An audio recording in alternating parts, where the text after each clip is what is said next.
সুনামগঞ্জের তাহিরপুর থানার সাবেক ওসি নন্দন কান্তি ধরের অবৈধ সম্পদের খোঁজে রেকর্ডপত্র পর্যালোচনা করছে দুর্নীতি দমন কমিশন দুদক।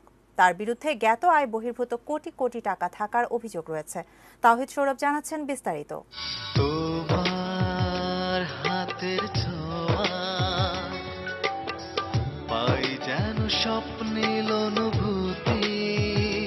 এ ধরনের মিউজিক ভিডিও করে 2018 সালে আলোচিত সমালোচিত হয়েছিলেন সুনামগঞ্জের তাহিরপুর থানার সাবেক ওসি নন্দন কান্তি ধর।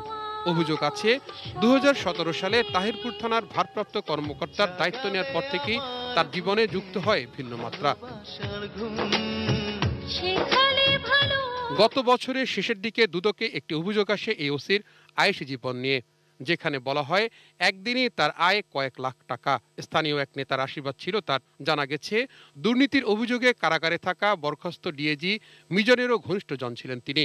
মূলত বালু পাথর সমৃদ্ধ জাদুকাটা নদীতে ড্রেজার বসিয়ে অবৈধভাবে তা উত্তোলন করে কোটি কোটি টাকার মালিক হয়েছিলেন তিনি। অভিযোগ আমলে নিয়ে অনুসন্ধান শুরু করে দুদকের সিলেট সমন্বিত জেলা কার্যালয়।